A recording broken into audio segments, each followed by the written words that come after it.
प्रधानमंत्री नरेंद्र मोदी ने तेलंगाना में 6,100 करोड़ रुपए से ज्यादा की बुनियादी ढांचा परियोजनाओं की रखी आधारशिला। कहा, देश का कोई भी कोना तेज विकास की संभावना में पीछे नहीं रहना चाहिए। पीएम ने जनसभा को भी किया संबोधित। कहा, राज्य की केसीआर सरकार यानी सबसे भ्रष्ट सरकार। इससे पहले पीएम ने वारंगल में भद्रकाली मंदिर में की पूजा अर्चना।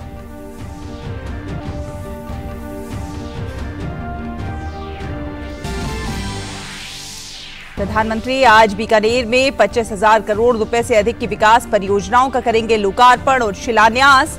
बीकानेर के पास नौरंग देसर में एक जनसभा को भी करेंगे संबोधित।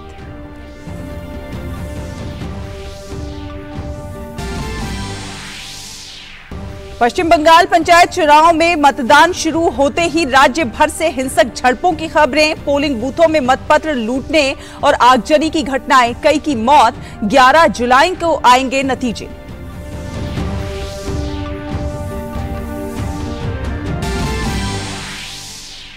भाजपा ने दिल्ली की आम आदमी पार्टी सरकार पर साधा निशाना। कहा, 10 साल में आपका बदला चाल, चरित्र और चेहरा। केजरीवाल सरकार पर सरकारी खजाने का दुरुपयोग करके अपने कार्यकर्ताओं को रेवड़ियां बांटने का लगाया आरोप।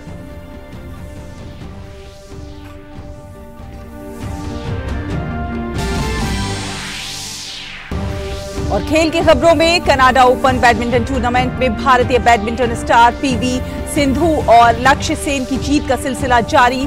दोनों खिलाड़ी आज खेलेंगे अपना अपना सेमीफाइनल मुकाबला। नमस्कार, डीडी न्यूज देख रहे हैं आप और आपके साथ मैं हूं शहला निगार। आपको बता दें कि प्रधानमंत्री नरेंद्र मोदी ने तेलंगाना को आज कई सौगातें दी हैं। पीएम मोदी ने लगभग 6,100 करोड़ रुपए की कई महत्वपूर्ण विकास परियोजनाओं की आधारशिला रखी, जिसमें 5,550 करोड़ रुपए की लागत से निर्मित की जाने वाली 176 किलोमीटर लंबी राष्ट्रीय राजमार्ग परियोजनाएं शामिल हैं। साथ ही साथ प्रधानमंत्री नरेंद्र मोदी ने रेलवे विनिर्माण इकाई काजीपेट की आधारशिला भी रखी। 500 करोड़ रुपए से अधिक की लागत से विकसित की जाने वाली इस आधुनिक विनिर्माण इकाई से वैगन निर्माण क्षमता में वृद्धि होगी। ये संयंत्र नवीनतम प्रौद्योगिकी, मानकों और सुविधाओं जैसे कि वैगनों की रोबोटिक पेंटिंग, अत्याधुनिक मशीनरी और सामग्री भंडारण और रखरखाव की आधुनिक सुविधा से सुसज्जित होगा। इससे स्थानीय रोजगार सृजन और आसपास के क्षेत्रों में सहायक इकाइयों के विकास में मदद मिलेगी। It is a firm belief of our visionary Prime Minister Shri Narendra Modi ji that for Viksit Bharat, modern infrastructure is pivotal. Under his dynamic leadership, the country has seen an unprecedented transformation in infrastructure landscape of the country in the last 9 years. केंद्र सरकार के निरंतर प्रयास की वजह से आज तेलंगाना में नेशनल हाईवे की लंबाई 2 गुनी हो चुकी है। साल 2014 में जब तेलंगाना का निर्माण हुआ था, 2500 किलोमीटर के आसपास नेशनल हाईवे थे। आज तेलंगाना में नेशनल हाईवे की लंबाई बढ़कर के 5,000 किलोमीटर पहुंच गई।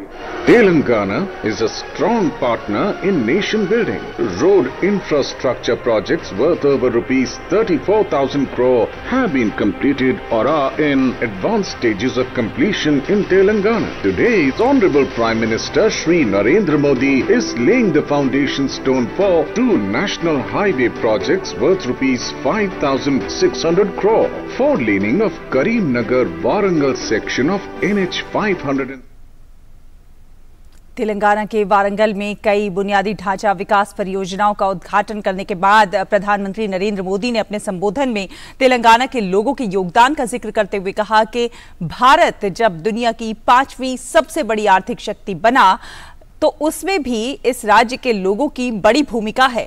साथ ही साथ प्रधानमंत्री ने कहा कि आज का देश युवाओं का देश है और इसके लिए केंद्र सरकार ने कई बड़े कदम उठाए हैं। तेलंगाना ने अपनी स्थापना के 9 वर्ष पूरे किए हैं।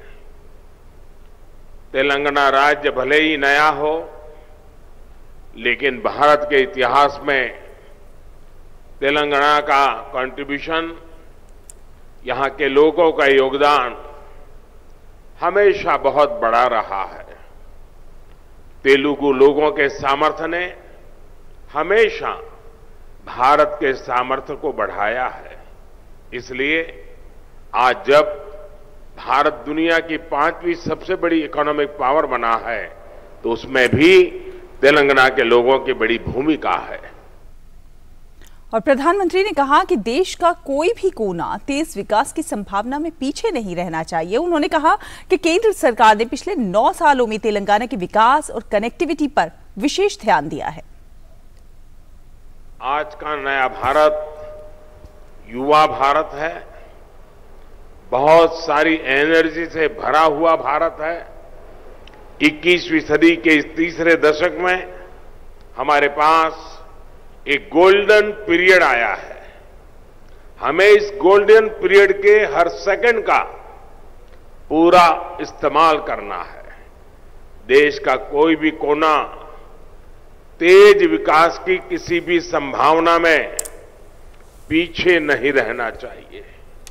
इन्हीं संभावनाओं को बल देने के लिए बीते 9 वर्षों में भारत सरकार ने तेलंगाना के विकास पर, यहां की कनेक्टिविटी पर विशेष ध्यान दिया है। इसी कड़ी में आज तेलंगाना की कनेक्टिविटी और मैन्युफैक्चरिंग से जुड़े 6,000 करोड़ रुपए के प्रोजेक्ट्स का शिलान्यास किया गया है। पीएम मोदी ने देश में मैन्युफैक्चरिंग को प्रोत्साहित करने के लिए पीएलआई योजना की शुरुआत की है। इसका मतलब कि जो ज्यादा उत्पादन कर रहा है उसे भारत सरकार से विशेष मदद मिल रही है। युवाओं के लिए रोजगार का एक और बड़ा माध्यम देश में मैन्युफैक्चरिंग सेक्टर बन रहा है। मेक इन इंडिया अभियान बन रहा है। हमने देश में मैन्युफैक्चरिंग को प्रोत्साहित करने के लिए पीएलआई योजना शुरू की है। यानी जो ज्यादा मैन्युफैक्चरिंग कर रहा है उसे भारत सरकार से विशेष मदद मिल रही है। इसके तहत 50 से ज्यादा बड़े प्रोजेक्ट्स यहां तेलंगाना में लगे हैं। आप जानते हैं कि भारत ने इस वर्ष डिफेंस एक्सपोर्ट में नया रिकॉर्ड बनाया है। भारत का डिफेंस एक्सपोर्ट 9 वर्ष पहले 1,000 करोड़ से भी कम था। आज ये 16,000 करोड़ रुपए पार कर चुका है। इसका लाभ हैदराबाद स्थित भारत डायनेमिक्स लिमिटेड को भी हो रहा है। पीएम मोदी ने कहा कि केंद्र सरकार पहले से कहीं अधिक स्पीड और स्केल पर काम कर रही है। आज हर प्रकार के इंफ्रास्ट्रक्चर के लिए पहले से कई गुना ज्यादा तेजी से काम हो रहा है। भारत का तेज विकास पुराने इंफ्रास्ट्रक्चर के बल पर संभव नहीं था। आने जाने में अगर ज्यादा टाइम वेस्ट होगा, लॉजिस्टिक्स अगर महंगा होगा, तो बिजनेस को भी नुकसान होता है और लोगों को भी परेशानी होती है।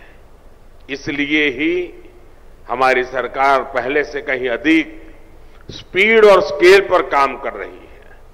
आज हर प्रकार के इंफ्रास्ट्रक्चर के लिए पहले से कई गुना तेजी से काम हो रहा है। आज पूरे देश में highway, expressway, economic corridor, industrial corridor एक जाल बिछा रहा है। 2 लेन के हाईवे 4 लेन में और 4 लेन के हाईवे 6 लेन में बदले जा रहे हैं।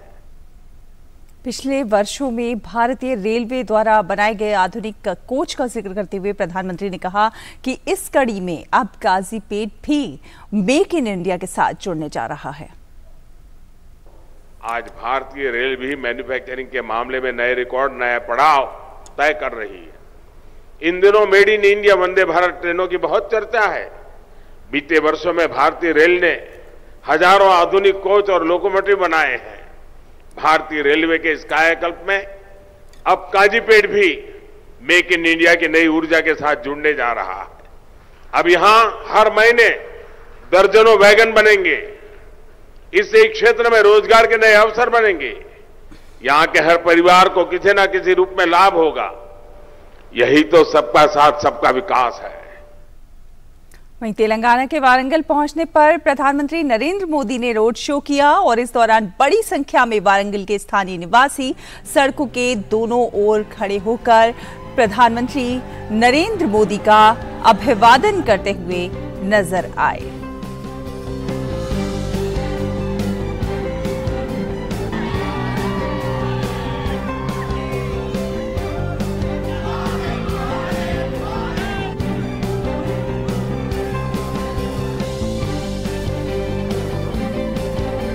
कार्यक्रम में मौजूद केंद्रीय सड़क परिवहन एवं राजमार्ग मंत्री नितिन गडकरी ने कहा कि प्रधानमंत्री नरेंद्र मोदी के नेतृत्व में इन 9 सालों की विशेषता रही है कि उन्होंने बुनियादी ढांचे के विकास को अधिक प्राथमिकता दी है। गडकरी ने कहा कि 2024 के समाप्त होने से पहले 2 लाख करोड़ रुपए का निवेश करेंगे। यह हाईवे बनाते समय विशेष रूप से प्रधानमंत्री जी ने जो 120 एस्पिरेंट डिस्ट्रिक्ट निकाले हैं, जो 500 ब्लॉक्स जो सोशली इकोनॉमिकली एजुकेशनली बैकवर्ड है, उनके विकास में ये रोड कैसे उपयोगी होंगे इसका भी विचार किया गया है। मुझे बहुत खुशी है कि तेलंगाना में अभी तक 1,10,000 करोड़ के प्रोजेक्ट कुछ कंप्लीट हुए, कुछ ऑनगोइंग है, कुछ शुरू हुए हैं। पर विश्वास है मुझे कि 2024 समाप्त होने के पहले हम तेलंगाना में 2 लाख करोड़ रुपए का निवेश करेंगे और तेलंगाना का रोड इंफ्रास्ट्रक्चर बहुत ही अच्छे क्वालिटी का बनाएंगे। प्रधानमंत्री नरेंद्र मोदी ने वारंगल में जनसभा को भी संबोधित किया। पीएम मोदी राज्य की केसीआर सरकार पर निशाना साधते हुए उन्होंने इसे सबसे भ्रष्ट सरकार बताया है। यहाँ की राज्य सरकार ने सिर्फ 4 काम किए हैं। यहाँ की सरकार ने सिर्फ 4 काम किए हैं। पहला, सुबह शाम मोदी को, केंद्र सरकार को रेगुलरली गाली देने का काम किया है। पूरी डिक्शनरी इसी काम में लगाई है। दूसरा काम क्या किया है? एक परिवार को ही सत्ता का केंद्र बनाने का और खुद को तेलंगाना का मालिक साबित करने का काम किया है। तीसरा काम क्या किया है? इन्होंने तेलंगाना के आर्थिक विकास को चौपट कर दिया। चौथा काम क्या किया? चौथा, इन लोगों ने तेलंगाना को भ्रष्टाचार में डुबो दिया। और आपको बता दें कि प्रधानमंत्री नरेंद्र मोदी आज अपनी राजस्थान यात्रा के दौरान बीकानेर में 24,300 करोड़ रुपए से अधिक की विकास परियोजनाओं का लोकार्पण और शिलान्यास करेंगे। इसमें 6 लेन वाले अमृतसर जामनगर ग्रीनफील्ड एक्सप्रेसवे खंड का लोकार्पण भी शामिल है। राजस्थान में इसकी लंबाई 500 किलोमीटर की है। इसके साथ ही पीएम 10,950 करोड़ रुपए की लागत से बनकर तैयार एक हरित ऊर्जा गलियारे का भी लोकार्पण करेंगे। ये लगभग 6 गीगावाट नवीकरणीय ऊर्जा को एकीकृत करेगा। इसके अलावा बीकानेर में 30 बिस्तरों वाले एक ESIC अस्पताल का भी लोकार्पण होगा। प्रधानमंत्री बीकानेर रेलवे स्टेशन पर पुनर्विकास परियोजना की आधारशिला भी रखेंगे। ये लगभग 450 करोड़ रुपए की लागत से विकसित किया जाएगा। इसके साथ ही साथ 43 किलोमीटर लंबी चूरू रतनगढ़ रेलखंड के दोहरीकरण की भी आधारशिला रखी जाएगी। और राजस्थान के बीकानेर में प्रधानमंत्री नरेंद्र मोदी की यात्रा के मद्देनजर जो तैयारियां की गई हैं, उस पर राजस्थान भाजपा प्रदेश अध्यक्ष सीपी जोशी से बात की है हमारे संवाददाता शैलेंद्र मिश्र ने। प्रधानमंत्री नरेंद्र मोदी बीकानेर आ रहे हैं, राजस्थान की धरती पर। हमारे साथ इस पर बातचीत करने के लिए मौजूद है राजस्थान बीजेपी के प्रदेश अध्यक्ष सीपी जोशी जी। राजस्थान के लिए, विशेष रूप से बीकानेर संभाग के लिए और बीकानेर के लिए अपने आप में बहुत बड़ा सौभाग्य है कि देश के यशस्वी प्रधानमंत्री आदरणीय नरेंद्र मोदी जी आज बीकानेर की धरा पर आ रहे हैं, और वह भी एक ऐसे अवसर पर जब 25,000 करोड़ की परियोजनाओं का उद्घाटन और शिलान्यास उनके हाथों होना है। यह अपने आप में अद्भुत है, अविस्मरणीय है। कोई कल्पना नहीं कर सकता कि एक छोटे से कालखंड के अंदर इतनी बड़ी योजना क्या किसी क्षेत्र को मिलेगी क्या। और ये भारतमाला परियोजना निश्चित रूप से इस क्षेत्र को पूरे देश से जोड़ने का काम करेगी। चाहे रेलवे का प्रोजेक्ट हो, चाहे ESIC का हॉस्पिटल हो, चाहे पावर ग्रिड का बड़ा काम हो, अनेक काम, अनेक सौगातें आज के दिन आदरणीय प्रधानमंत्री जी राजस्थान को और इस बीकानेर क्षेत्र को देंगे। प्रधानमंत्री नरेंद्र मोदी अजमेर जब आए थे, औपचारिक तौर पर बीजेपी के महासंपर्क अभियान की शुरुआत हुई थी। अभी 1 महीना ही बीता है, फिर प्रधानमंत्री आ रहे हैं बीकानेर। सेवा, सुशासन और गरीब कल्याण के ध्येय को लेकर 9 वर्षों के ऐतिहासिक कार्यक्रम हुए हैं और हमारा सौभाग्य है कि राजस्थान की धरती से इस कैंपेन की शुरुआत हुई। वो कब होता है और जनता जनार्दन कैसे आती है, ये माननीय प्रधानमंत्री जी का धन्यवाद देने आ रही है कि माननीय मोदी जी आपका धन्यवाद कि आपने रेलवे के क्षेत्र में इतना काम दिया। माननीय प्रधानमंत्री जी धन्यवाद कि आपने सड़कों के क्षेत्र में इतना काम दिया। माननीय प्रधानमंत्री जी धन्यवाद आपने गरीब को रहने का मकान दिया, किसी को शौचालय दिया, गैस का कनेक्शन दिया। और आज ये देखते ही बनता कि जिन गांव डाणियों में बिजली नहीं थी, पहली बार वहां बिजली पहुंची है। हर व्यक्ति का बैंक में खाता खुला है तो नरेगा के मजदूर को मजदूरी भी मिली है। आजादी के इस अमृत महोत्सव में हर जिले में 75 अमृत सरोवर भी बने हैं। तो आज महिला सशक्तिकरण को बेटी बचाओ बेटी पढ़ाओ अभियान हो, चाहे सुकन्या समृद्धि योजना हो, चाहे मातृत्व वंदन अभियान हो, चाहे NULM हो, चाहे राजीविका हो, इन माध्यमों से महिला सशक्तिकरण को बढ़ावा देने का काम किया। स्टार्टअप स्टैंडअप से लेकर मुद्रा योजना, युवाओं को सशक्तिकरण का काम किया। स्किल डेवलपमेंट के माध्यम से युवाओं ने न सिर्फ खुद को रोजगार मिला बल्कि अन्य लोगों को भी रोजगार देने का एक माध्यम बने। इसमें जो एक मतभेद देखने को मिल रहा था, अब दावा कर रही है कि गहलोत और सचिन पायलट के बीच जो मतभेद था वो सुलझा लिया गया है, अब कोई समस्या नहीं, जल्दी ऐलान हो जाएगा, ऐसा कांग्रेस दावा कर रही है। आप लोग कह रहे हैं लगातार मतभेद है उनमें। नहीं, मैंने उन्हीं की पार्टी के लोग कह रहे हैं, वही एक दूसरे पर भ्रष्टाचार के आरोप लगा रहे हैं, वही एक दूसरा कोई कुर्सी लेना चाहता है, कोई छीनना नहीं चाहता। तो ये, लेकिन प्रश्न ये है कि 4.5 वर्ष राजस्थान की जनता ने जो भुगता है उसका जिम्मेदार कौन है। तो बीजेपी एक बहुत बड़ी रैली की यहाँ पर तैयारी कर रही है। प्रधानमंत्री नरेंद्र मोदी आने वाले हैं बीकानेर में, जहां पर एक बड़ी जनसभा को संबोधित करेंगे। कैमरामैन राजेश के साथ शैलेंद्र मिश्र, DD न्यूज, बीकानेर। और प्रधानमंत्री नरेंद्र मोदी के जरिए राजस्थान यात्रा के दौरान बीकानेर में 24,300 करोड़ रुपए से अधिक की विकास परियोजनाओं का लोकार्पण और शिलान्यास करने और जनसभा को संबोधित करने के संबंध में हमारे संवाददाता शैलेंद्र मिश्र ने बात की है राजस्थान में भाजपा प्रभारी अरुण सिंह से। प्रधानमंत्री नरेंद्र मोदी बीकानेर आ रहे हैं भारतीय जनता पार्टी की एक बड़ी जनसभा को संबोधित करने। हमारे साथ राजस्थान के बीजेपी प्रभारी मौजूद हैं, अरुण सिंह जी। प्रधानमंत्री मोदी जी के नेतृत्व में 1 साल के अंदर 1 साल का जो बजट है इंफ्रास्ट्रक्चर में है वो 10 लाख करोड़ रुपए से अधिक खर्च कर रहे हैं। यूपीए के समय में 2.5 लाख करोड़ रुपए का इंफ्रास्ट्रक्चर के लिए फंड होता था। आप कल्पना करिए 10 लाख करोड़ रुपए 1 साल में इंफ्रास्ट्रक्चर के खर्च हो रहे हैं।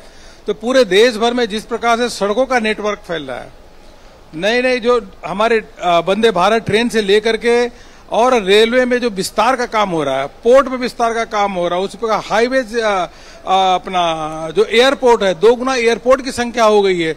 कोई कल्पना नहीं कर सकता है कि इस प्रकार से भारत में जो इंफ्रास्ट्रक्चर का, जो वर्ल्ड क्लास इंफ्रास्ट्रक्चर का विकास हो रहा है, उसके माध्यम से भारत की तेज जो अर्थव्यवस्था है, तेज गति से अर्थव्यवस्था जो चल रही है, वो निरंतर ऐसी चलती रहेगी। इस रैली से प्रधानमंत्री नरेंद्र मोदी संदेश देंगे अहम कार्यकर्ताओं के लिए। आप क्या मानते हैं कि यहाँ से और जिम्मेदारी बढ़ जाएगी क्योंकि चुनाव एक तरह से अभियान तेज हो जाएगा? जब भी प्रधानमंत्री मोदी जी जहां भी जाते हैं, कार्यकर्ताओं में जिस प्रकार का उत्साह देखने को मिलता है, जनता में जिस प्रकार का उत्साह देखने को मिलता है, तो वह अद्भुत होता है। यहाँ पे भी देखेंगे कि लाखों की संख्या में लोग आएंगे प्रधानमंत्री जी का अभिनंदन करने के लिए। जो प्रधानमंत्री मोदी जी के नेतृत्व में हर क्षेत्र में जो विकास का काम हुआ राजस्थान में, इसीलिए राजस्थान की जनता आकर के बीकानेर में उनका अभिनंदन करने जा रही है। बहुत धन्यवाद। अरुण सिंह बीजेपी के प्रभारी हैं राजस्थान के। उनका यह कहना है कि ये जो जनसभा है इसमें प्रधानमंत्री नरेंद्र मोदी का अभिनंदन करने के लिए बड़ी संख्या में जनता आएगी और जो विकास के काम हुए हैं वो बीते कई दशकों में नहीं हुए थे जितना पिछले 8-9 वर्षों में राजस्थान में और देश में देखने को मिला है। केंद्र सरकार के जो कामकाज है, केंद्र सरकार की अगुवाई में जो काम हुए हैं। कैमरामैन राजेश के साथ शैलेंद्र मिश्र, DD न्यूज, बीकानेर। और फिलहाल एक छोटा सा ब्रेक लेते हैं। ब्रेक के उस पार कुछ और खबरें होंगी, आप देखते रहिए DD न्यूज।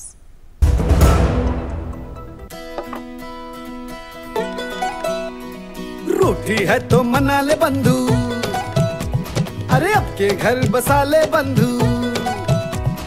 घर है यार घर बार नहीं, दीवार तो है हम वार नहीं। तो पुट्टी भर ले, तो पुट्टी भर ले, कहानी जो भी हो, वंडर वॉल पुट्टी दे एक परफेक्ट फिनिश। जन औषधि केंद्रों पर मिलने वाली दवाओं की कीमत बाजार में जो दवाएं मिलती हैं उसी क्वालिटी की, लेकिन जन औषधि केंद्र में 50% से 90% तक उसकी कीमत कम होती है।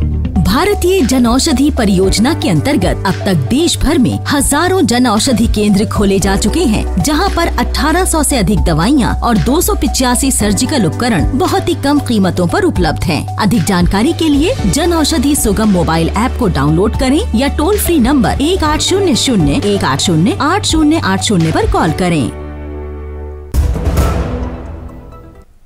ब्रेक के बाद स्वागत है आपका। आप देख रहे हैं डीडी न्यूज और रुक करते हैं पश्चिम बंगाल की खबर का। जी हां, पश्चिम बंगाल में पंचायत चुनाव के लिए चल रहे मतदान के बीच कई जगहों से हिंसक झड़पों की खबरें मिल रही हैं। कई जगहों पर मतपत्र लूटे जाने, तोड़फोड़ होने और आगजनी की भी खबरें आ रही हैं। मुर्शिदाबाद में टीएमसी भाजपा कार्यकर्ताओं के बीच झड़प हुई है। इस हिंसा में कई लोगों के घायल होने की बात सामने आई है। कल रात से लेकर अब तक 2 लोगों के मारे जाने की भी खबर है। बीती 8 जून को पंचायत चुनाव की घोषणा से लेकर अब तक कई हिंसक झड़पें हुई हैं, जिसमें 24 लोगों की मौत हो चुकी है। आज राज्य की 928 जिला परिषद, 9730 पंचायत समितियां और 63,229 ग्राम पंचायतों की सीटों के लिए करीब 5 करोड़ 67 लाख मतदाता अपने मताधिकार का प्रयोग करेंगे। शाम 5 बजे तक ये वोट डाले जाएंगे। वहीं पंचायत चुनाव के नतीजे 11 जुलाई को सामने आएंगे। और पश्चिम बंगाल के राज्यपाल सीवी आनंद बोस ने राज्य के उत्तर 24 परगना का दौरा किया। उन्होंने कहा कि सुबह से ही फील्ड में हैं और लोगों से उनका काफिला रोककर उनसे बातें की हैं। उन्होंने कहा कि लोगों ने आसपास हो रही घटनाओं के बारे में उन्हें बताया है कि गुंडे उन्हें मतदान केंद्र तक नहीं जाने दे रहे हैं। उन्होंने कहा कि लोगों के मुताबिक कई हत्याएं हुई हैं।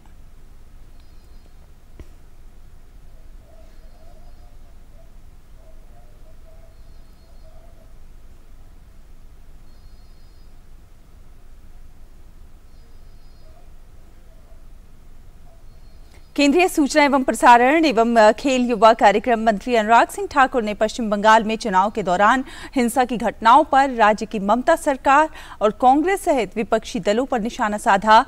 उन्होंने पश्चिम बंगाल में हिंसा की घटनाओं पर चुप्पी साधने पर भी अपोजिशन को निशाना बनाया। पश्चिम बंगाल में चुनाव की घोषणा यानी कि लोकतंत्र की हत्या की शुरुआत, लोगों के साथ मारपीट, गोलीबारी, बम धमाके, आगजनी, ये आम बात हो जाती है। और एक बार नहीं, अनेक उदाहरण ऐसे देखने को मिले हैं। ममता बनर्जी जी की सरकार में पुलिस प्रशासन के चलते लोगों के ऊपर कोई कार्रवाई नहीं होती है, मतपेटियां लूटी जाती हैं और लोकतंत्र को कुचला जाता है और लोकतंत्र की हत्या होती है।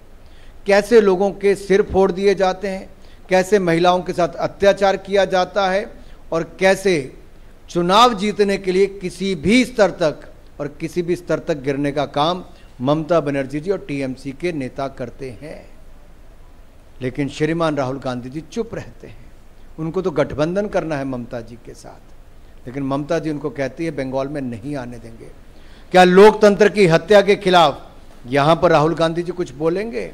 मल्लिकार्जुन खड़गे जी कुछ बोलेंगे? विपक्षी दल कुछ बोलेंगे? वो लोग बोलेंगे जो कभी अपनी अवार्ड वापसी की बात करते थे। क्या उनको यहां पर लोकतंत्र की हत्या होती नहीं दिखती है? क्या बंगाल के नागरिकों को साफ सुथरे चुनाव नहीं चाहिए? ऐसी क्या मजबूरी है ममता बनर्जी की कि हर चुनाव में हत्या हत्या हत्या और हत्याएं ही लोगों की होती हैं? एक यहाँ पर छोटा सा ब्रेक लेते हैं। ब्रेक के उस पार पश्चिम बंगाल की इस खबर पर बने रहेंगे, इस पर और ज्यादा बात करेंगे और जो ताजा अपडेट है आप तक पहुंचाएंगे, लेकिन एक छोटा सा ब्रेक।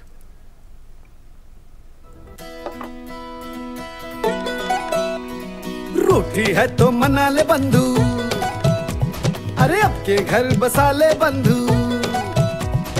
घर है यार घर बार नहीं, दीवार तो है हम वार नहीं। तो पुट्टी भर ले, तो पुट्टी भर ले, तो पुट्टी कहानी जो भी हो, वंडर वॉल पुट्टी दे एक परफेक्ट फिनिश।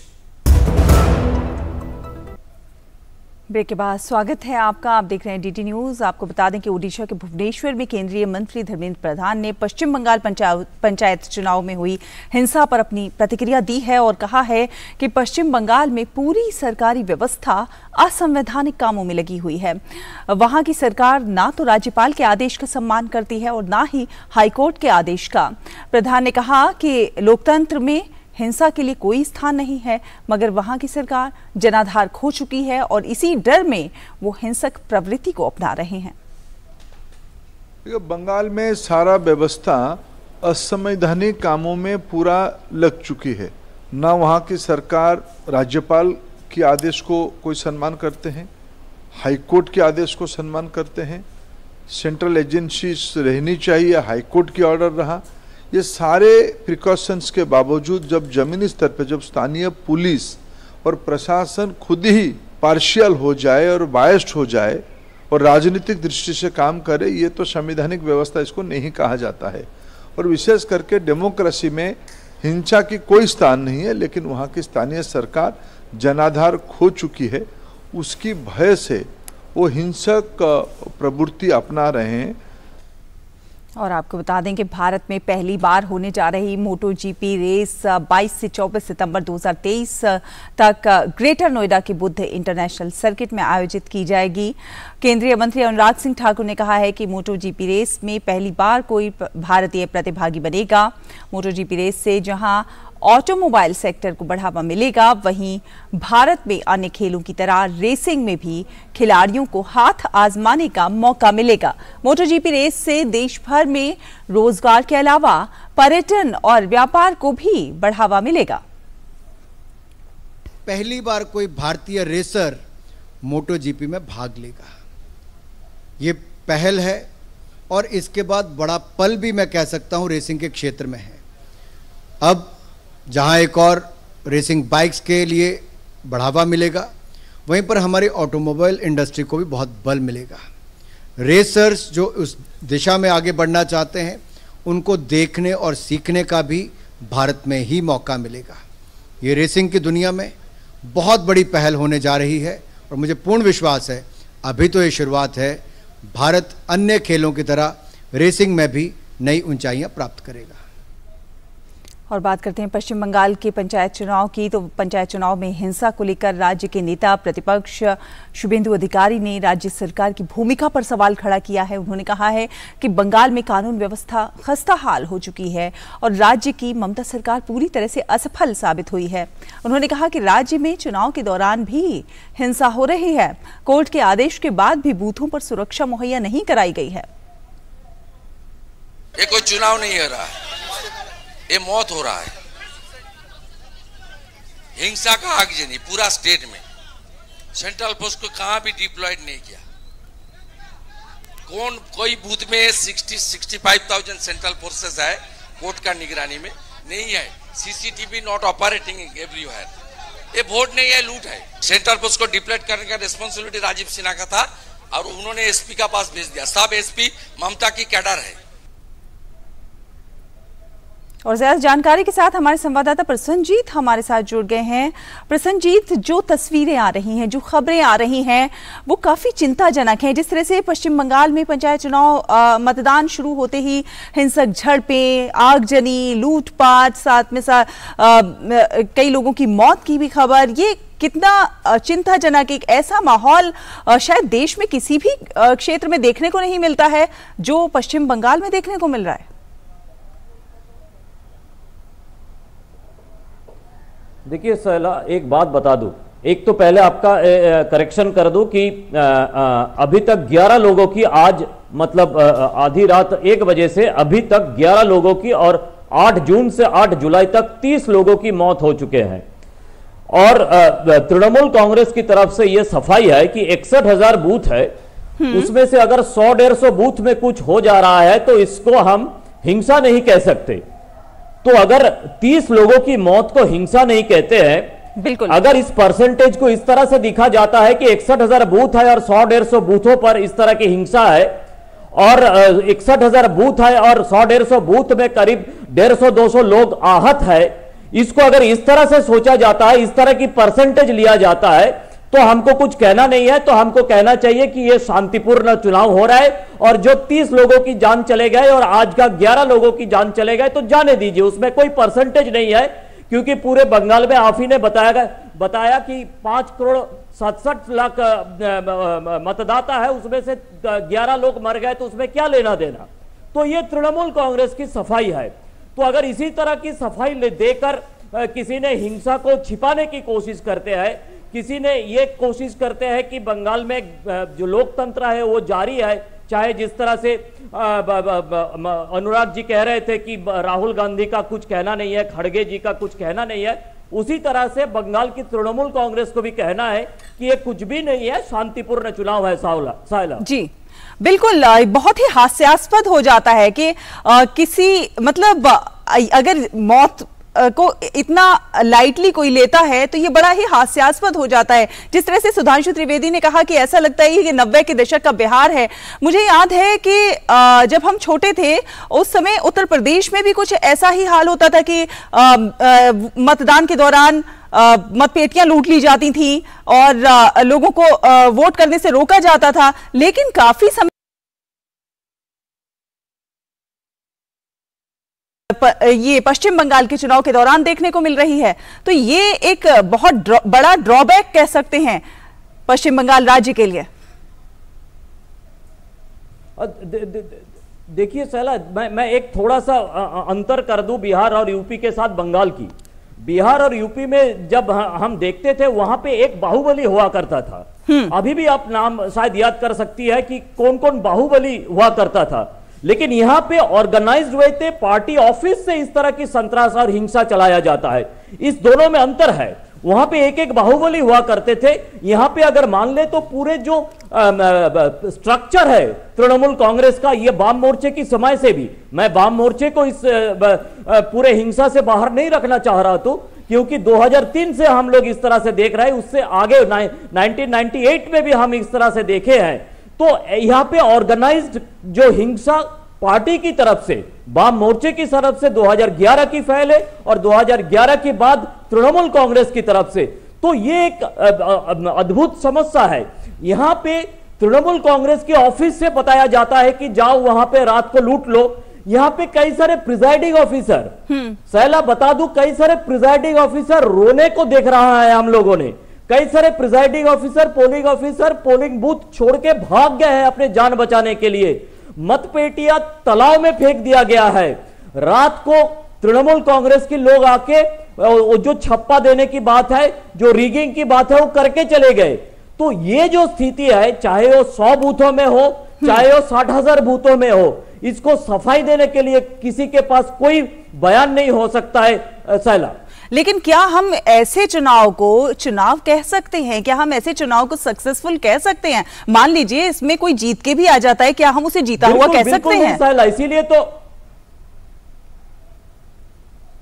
बिल्कुल साला, इसीलिए ना शुभेंदु अधिकारी जो लीडर ऑफ अपोजिशन और बीजेपी नेता है, उन्होंने कालीघाट चलो का कॉल दिया है। कालीघाट का मतलब मैं जरा हमारी दर्शकों को बता दे कि वहीं पे चीफ मिनिस्टर ममता बनर्जी का घर है। तो कालीघाट चलो मतलब उन्होंने बताया कि अगर पुलिस को गोली चलाना है तो चलाए, मैं सबसे आगे रहूंगा। और लोगों को आह्वान किया है कि आप आइए, कि इस तरह की चुनाव हमें नहीं चाहिए। ये 30 लोगों की जान की बदले हमें चुनाव नहीं चाहिए। हम तृणमूल कांग्रेस की नेत्री तथा प्रदेश की जो मुख्यमंत्री है उनकी घर तक हमारा कुछ लेके जाए। तो ये कॉल दिए है। हो सकता है आज या कल या परसों कोई डेट को ऐसा हो जाए। तो बात यह है कि इसको हम चुनाव नहीं कह सकता है। ये चुनाव है 87,000 करोड़ रुपया की जो कब्जा है, उस कब्जा को, ये 87,000 करोड़ रुपया क्या है? बंगाल की पंचायत के लिए ये जो अमाउंट दिया हुआ है वो 87,000 करोड़ रुपीज। ये 87,000 करोड़ रुपीज के ऊपर अपना कब्जा जमाने के लिए तृणमूल कांग्रेस की ये पूरी तरह की एक हिंसा है। एक तस्वीरें प्रसन्नजीत हम ये देख रहे हैं अपनी तस्वीरों में टेलीविजन स्क्रीन पर कि किस तरह से बैलेट बॉक्स जो है वो नदी तालाब में डूबा हुआ है। एक बच्चा जो है वो बैलेट बॉक्स लेकर भाग रहा है। ये जो तस्वीरें हैं ये चुनाव आयोग भी देख रहा होगा, कैसे वो इस चुनाव को चुनाव घोषित कर रहा है। देखिए सहला, पहले तो बता दूं, वो जो तस्वीर अब बता रहा है कि एक बच्चा बैलेट बॉक्स लेके भाग रहा है, उसका मीम बन चुके हैं। और उसका मीम लोगों ने ऐसा बनाया है कि लोकतंत्र को लेकर हम हमारे कब्जे में घर ले जा रहा हूं। ये मीम बन चुके हैं बंगला में, पहली बात। दूसरी बात, सुबह 7 बजे से चुनाव का शुरुआत हुए है, मतदान का शुरुआत हुए है, और जो स्टेट इलेक्शन कमिश्नर है राजीव सिन्हा महाशय को उसके 3 घंटे बाद लोगों ने अपने आंखों से देखा यहां की स्टेट इलेक्शन कमीशन की ऑफिस में। तो ये आप समझ ही सकती है कि किस तरह की चुनाव हो रहा है और किस तरह की प्रशासन इसके ऊपर कार्रवाई कर रहा है। ऊपर से गवर्नर डॉक्टर सीवी आनंद बोस वो सुबह से जगह जगह घूम रहे हैं और लोगों की शिकायतें सुनने की कोशिश कर रहे हैं और लोगों को आश्वासन देने की कोशिश कर रहा है, लेकिन प्रशासन की तरफ से पूरी तरह चुप्पी साधा गया है। सहला, कहते हैं कि लोकतंत्र में जो जनता जनार्दन है वही सुप्रीम होती है, वही सुप्रीम पावर है, उसकी आवाज सबसे बड़ी आवाज होती है, उसी की आवाज कहीं ना कहीं दबाई जा रही है। और इस सब में जो मारे जा रहे हैं वो भी हमारी जनता जनार्दन ही है। ऐसे में जो लोकतंत्र की सबसे ज्यादा दुहाई देते हैं वो कहां है? उनकी तरफ से कोई बयान कोई आता हुआ नजर नहीं आ रहा। नहीं, बिल्कुल नहीं सहला, ये आज भी नहीं, मैं आपको गारंटी के साथ कह सकता हूं, कल भी नहीं, परसों भी नहीं। ये लोग शायद 17 जुलाई 18 जुलाई कुछ बेंगलुरु में करने जा रहे हैं। आप समझ लीजिए कि इसमें उस जो बैठक है उस बैठक में ममता बनर्जी के बाजू में सीताराम येचुरी होंगे और दूसरे बाजू में राहुल गांधी और खड़गे साहब होंगे। जितने सारे लोग मुर्शिदाबाद में अधीर रंजन चौधरी के वहां पे कांग्रेस की उन मौत का सामना करना पड़ा, जितने सारे लोगों को नॉर्थ दिनाजपुर में वामपंथियों का, खास तरह से सीपीआईएम का मौत का सामना करना पड़ा, मुझे पता नहीं उनके परिवार तक सीताराम येचुरी और राहुल गांधी क्या जवाब देंगे। राहुल गांधी मणिपुर जाने की बात कहते हैं, लेकिन राहुल गांधी बंगाल आने की, पिछले 1 महीनों में बंगाल आने की कभी कोई चिंता नहीं किया है, कभी कोई घोषणा भी नहीं किया कि हमारे जो सबसे बड़ी बात यह है कि इस चुनाव में सबसे पहला मौत 8 जून को खौरग्राम बोल के मुर्शिदाबाद जिला में कांग्रेस वर्कर का हुआ था जी। तो अगर इन लोगों को क्या करना है, 42 सीट है बंगाल में लोकसभा चुनाव के लिए, उसमें ममता बनर्जी कितने सीट छोड़ेंगी मुझे पता नहीं, लेकिन उस आशा लेकर इन लोगों ने इसी ममता बनर्जी की बाजू में बैठने वाले हैं बेंगलुरु में। मैं देखना चाहता हूं, ये बंगाल के लोग देखना चाहता है कि उस मीटिंग में क्या सफाई राहुल गांधी की तरफ से, सीताराम येचुरी की तरफ से दिया जाए और ममता बनर्जी की तरफ से भी दिया जाए इस संतरास और इस तरह की लोगों की मौत के कारण। बिल्कुल सहला, बिल्कुल। बहुत बहुत धन्यवाद प्रसन्नजीत हमारे साथ जुड़ने के लिए, हमारे दर्शकों से ये तमाम अपडेट साझा करने के लिए। आगे फिर आपसे संपर्क करेंगे। फिलहाल धन्यवाद आपका। और बुलेटिन में फिलहाल एक छोटा सा ब्रेक ले लेते हैं। ब्रेक के उस पार कुछ और खबरें होंगी, आप देखते रहिए टीटी न्यूज।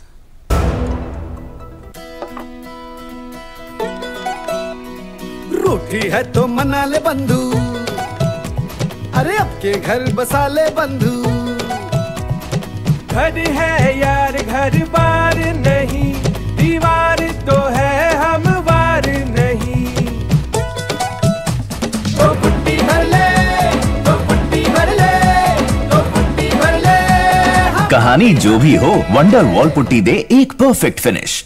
जन औषधि केंद्रों पर मिलने वाली दवाओं की कीमत बाजार में जो दवाएं मिलती हैं उसी क्वालिटी की, लेकिन जन औषधि केंद्र में 50% से 90% तक उसकी कीमत कम होती है।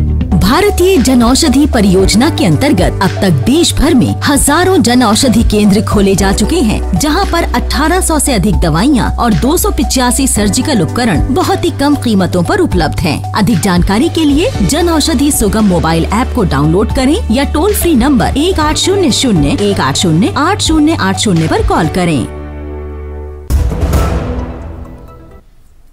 ब्रेक के बाद स्वागत है आपका। आप देख रहे हैं डीडी न्यूज। रुक करते हैं महाराष्ट्र की खबर का। महाराष्ट्र के स्पीकर राहुल नार्वेकर ने अयोग्यता के मुद्दे पर अपना जवाब देने के लिए शिवसेना के दोनों गुट के विधायकों को नोटिस जारी किया है। इससे पहले महाराष्ट्र विधानसभा अध्यक्ष राहुल नार्वेकर ने शुक्रवार 7 जुलाई को कहा कि उन्हें भारत के निर्वाचन आयोग से शिवसेना के संविधान की एक प्रति मिल गई है और मुख्यमंत्री एकनाथ शिंदे सहित शिवसेना के 16 विधायकों के खिलाफ अयोग्यता याचिकाओं पर सुनवाई जल्दी ही शुरू होगी।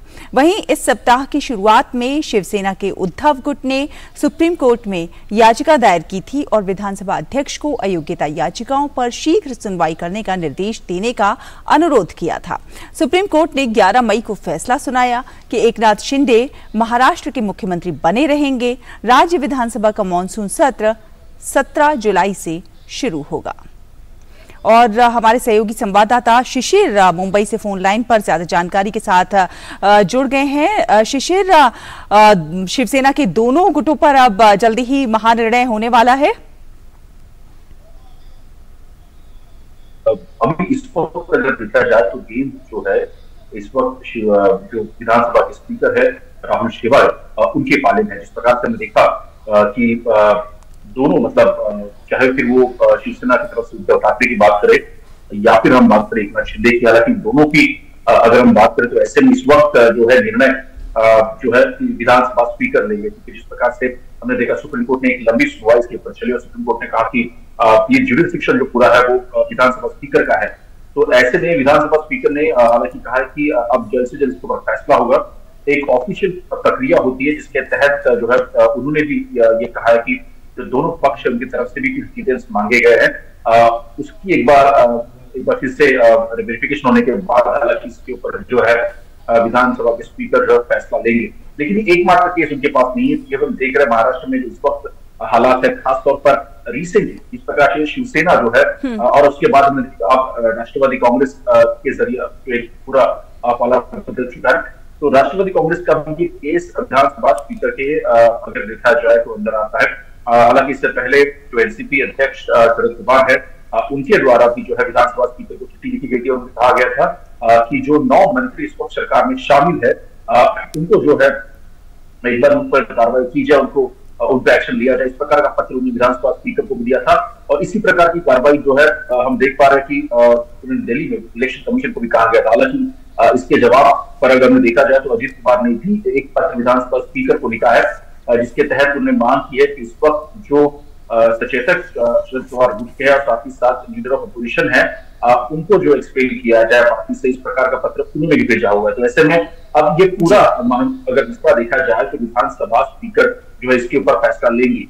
कानूनी प्रक्रिया हमने शिवसेना के बारे में देखा किस प्रकार से चली है, उसके मद्देनजर कहीं ना कहीं शरद पवार ने भी कहा था कि कानूनी प्रक्रिया तो नहीं होगी, लेकिन जिस प्रकार से जरूरत पड़ी तो टेक्निकल जो एक प्रोसेस है उसको जरूर फॉलो किया जाएगा। उसके तहत उन्होंने ये लेटर जो है वो स्पीकर को लिखा था। हालांकि अब 17 तारीख को महाराष्ट्र का मानसून सत्र शुरू होने वाला है, तो ऐसे में अब ये देखना होगा कि स्पीकर क्या उससे पहले ये फैसला लेंगे इस निर्णय पे। खासतौर पर शिवसेना का अगर हम निर्णय देखें तो वो पहला मामला है। ऐसे में क्या इस पर 17 तारीख से पहले जो है वो निर्णय लिया जाएगा, सत्र से पहले निर्णय लिया जाएगा, नहीं ये देखना होगा। और दूसरी महत्वपूर्ण बात इसमें यह भी है कि इस प्रकार अब देखा जाए तो महाराष्ट्र में संख्या जो इस वक्त सरकार के पाले में है, क्योंकि सरकार के पास अगर पास देखा जाए तो जो पर्याप्त 142 का संख्या जो था उससे ज्यादा संख्या इस वक्त महाराष्ट्र सरकार के पास है। ऐसे में शिवसेना तो साथ ही है, लेकिन एनसीपी के कुछ नेता भी जो है सामने आए हैं। 9 मंत्री ने शपथ लिए, जैसे में संख्या बल जो है वो पर्याप्त हो जाएगा। तो ऐसे में सरकार पर तो कोई इस वक्त अगर देखा जाए तो खतरा नहीं मंड रहा था, लेकिन जाहिर सी बात है कई सारे कयास राजनीतिक गलियारों में ये लगाए जा रहे हैं कि शायद अगर फैसला कुछ गलत अलग से आता है तो जाहिर सी बात है कि इसका खामियाजा शिवसेना को भुगतना पड़ सकता है शायद। तो ऐसे में कई सारे कयास लगाए जा रहे हैं, लेकिन अब जैसे मैंने कहा कि विधानसभा स्पीकर ही इसके ऊपर जो है अंतिम फैसला लेंगे। जी बिल्कुल, तो देखने वाली बात होगी, सभी की निगाहें बनी रहेंगी कि क्या कुछ स्पीकर निर्णय लेते हैं। फिलहाल धन्यवाद आपका शिशिर हमारे साथ जुड़ने के लिए, ये जानकारी हमारे दर्शकों से साझा करने के लिए। फिलहाल एक छोटा सा ब्रेक के उस पार कुछ और खबरें आप देखते रहिए डीडी न्यूज।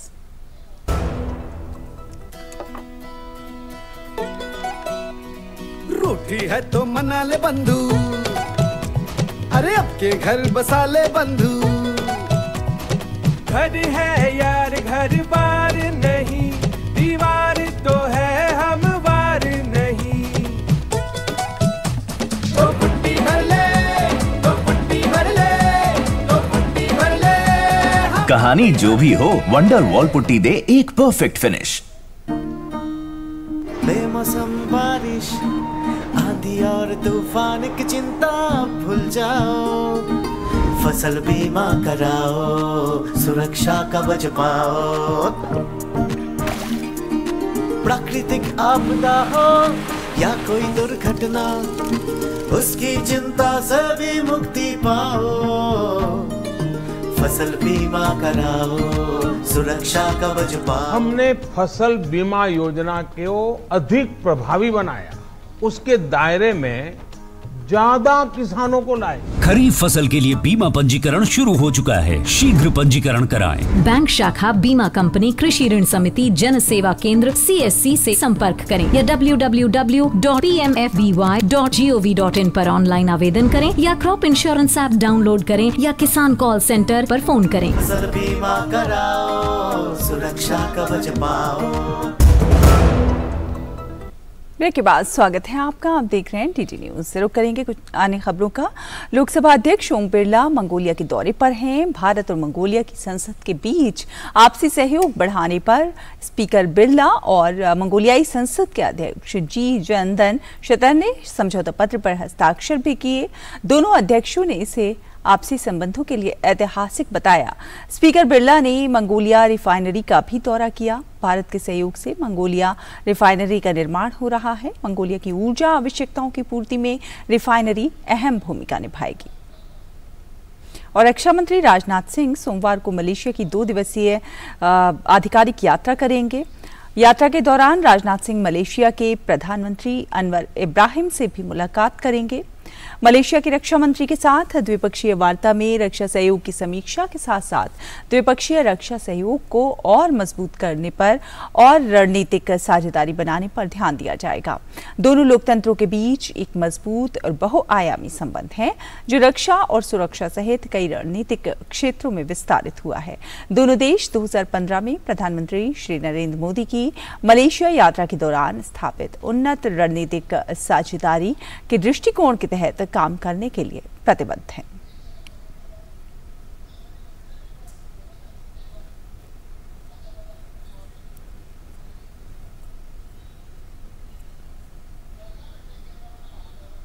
और विदेश राज्य मंत्री राजकुमार रंजन ने एनडीए सरकार के 9 साल की उपलब्धि पर आज मल्लपुरम में पोन्नानी लोकसभा क्षेत्र से अपनी यात्रा की शुरुआत की। इससे पहले उन्होंने पोन्नानी में त्रिपांगोडे महाशिव मंदिर में पूजा अर्चना की। आज वो विधानसभा क्षेत्र में विभिन्न कार्यक्रमों में हिस्सा लेंगे। इसके साथ साथ भाजपा के प्रदेश उपाध्यक्ष बी गोपालकृष्णन और मल्लपुरम जिला अध्यक्ष रवि थेलथ भी हैं। और रसायन एवं उर्वरक मंत्रालय ने आज दिल्ली में मृदा स्वास्थ्य वृद्धि और निरंतरता हेतु रासायनिक उर्वरकों पर निर्भरता कम करने और वैकल्पिक पोषण को बढ़ावा देने के लिए स्टेक होल्डर्स की कार्यशाला का आयोजन किया। इस कार्यशाला में देश के प्रगतिशील किसान, कृषि वैज्ञानिकों के साथ ही रसायन एवं उर्वरक क्षेत्र से जुड़े तमाम विशेषज्ञ मौजूद रहे। इस मौके पर केंद्रीय रसायन एवं उर्वरक मंत्री डॉक्टर मनसुख मांडविया ने कहा कि किसान की आमदनी बढ़ने के साथ ही मृदा का स्वास्थ्य भी बना रहे, इस दिशा में प्रयास किए जाने चाहिए। उन्होंने कृषि में वैकल्पिक उर्वरकों को अपनाने पर जोर दिया। हमारी जिम्मेवारी है कि हमें प्रोडक्शन भी बढ़ाना है। प्रोडक्शन बढ़ाने के साथ साथ हमारी सॉइल की कंडीशन को भी देखते रहना है। कुदरत का जो क्रम है उसको डिस्टर्ब नहीं करना है। क्या कर सकते हैं उसके लिए डिस्कशन है कि क्या साइंटिस्ट कम्युनिटी, हमारे गवर्नमेंट ऑफिशियल्स और फार्मर्स इकट्ठा होके कंसल्टेशन करके कोई आउटपुट दे सकता है क्या। मोदी जी का जो नया भारत निर्माण का स्वप्न है और मैं 2047 यानी कि देश आज़ादी का शताब्दी वर्ष मनाता हूँ, तब हमें देश को डेवलप्ड कंट्री बनाना है। तो हमें डेवलप्ड कंट्री के अनुरूप हमारा रिसर्च होना चाहिए, हमारा इनोवेशन होना चाहिए, हमारा इम्प्लीमेंटेशन होना चाहिए, हमारा आउटपुट होना चाहिए। और वार्षिक अमरनाथ यात्रा को आज दूसरे दिन भी खराब मौसम के कारण रोक दिया गया है। जम्मू श्रीनगर राष्ट्रीय राजमार्ग पर कई जगह भूस्खलन की घटनाएं हुई हैं। रात भर हुई बारिश के कारण पंथियाल, मेहर और रामबन जिले के कई अन्य स्थानों पर भूस्खलन और पत्थर गिरने की ताजा घटनाओं के कारण श्रीनगर जम्मू राजमार्ग अवरुद्ध हो गया।